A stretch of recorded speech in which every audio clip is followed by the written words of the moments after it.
Bonjour à toutes et à tous, ravi de vous retrouver pour ce nouveau Paris Direct à la une de l'actualité de ce mercredi. Emmanuel Macron face aux Français pendant près de 2h30. Après le journal, nous partirons sur les traces de la plus grande monarchie d'Afrique de l'Est. Elle se trouve en Ouganda. Le royaume traditionnel du Bouganda est un véritable État dans l'État. À sa tête, le roi Mutebi II administre 14 millions de personnes dans le centre du pays. Ce souverain coexiste avec Yoweri Museveni, le président ougandais à l'origine du retour des monarchies.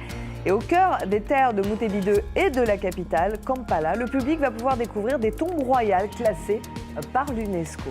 Tout de suite, c'est le journal.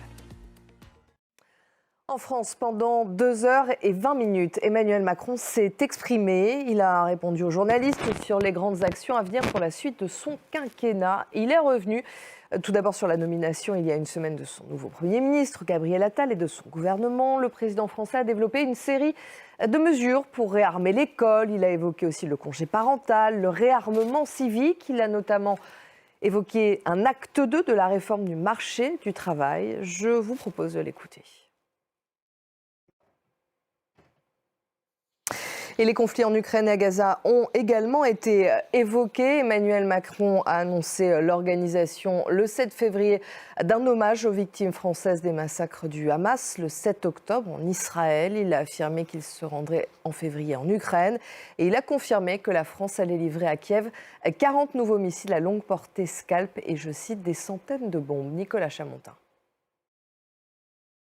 Et la France qui, avec le Qatar, a œuvré pour que de l'aide humanitaire entre dans la bande de Gaza. Un accord a finalement été trouvé entre Israël et le Hamas. Cette aide va pouvoir être acheminée. En échange, des médicaments doivent être livrés à 45 otages sur 130 toujours détenus par le Hamas. Étienne Papono.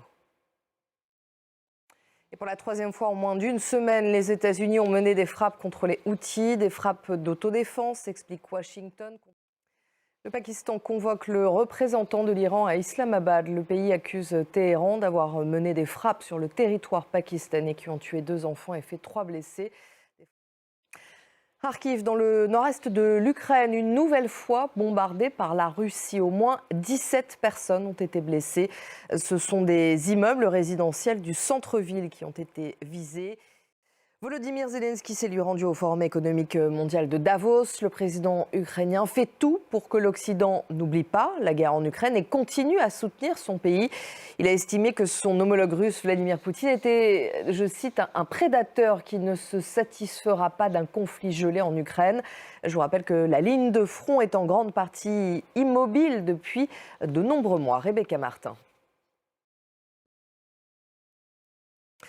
Aux États-Unis, Donald Trump jongle entre les primaires républicaines en vue de la présidentielle et ses déboires judiciaires. Après sa nette victoire en début de semaine dans l'Iowa et avant le scrutin clé dans le New Hampshire, l'ancien président a comparu hier au tribunal civil de New York. Merci Sonia, vous étiez en direct de Washington. On va maintenant faire un point sur le principal titre qui domine l'actualité de ce mercredi. Emmanuel Macron face aux Français pendant près de 2h30. Et nous partons à présent sur les traces de la plus grande monarchie d'Afrique de l'Est. Elle se trouve en Ouganda. Le royaume traditionnel du Bouganda est un véritable État dans l'État. À sa tête, le roi Mutebi II administre 14 millions de personnes dans le centre du pays. Ce souverain coexiste avec Yoweri Museveni, le président ougandais, à l'origine du retour de ces monarchies. Au cœur des terres de Mutebi II et de la capitale Kampala, eh bien, le public va pouvoir découvrir des tombes royales classées par l'UNESCO après plus de 10 ans de rénovation. Clément Diroma.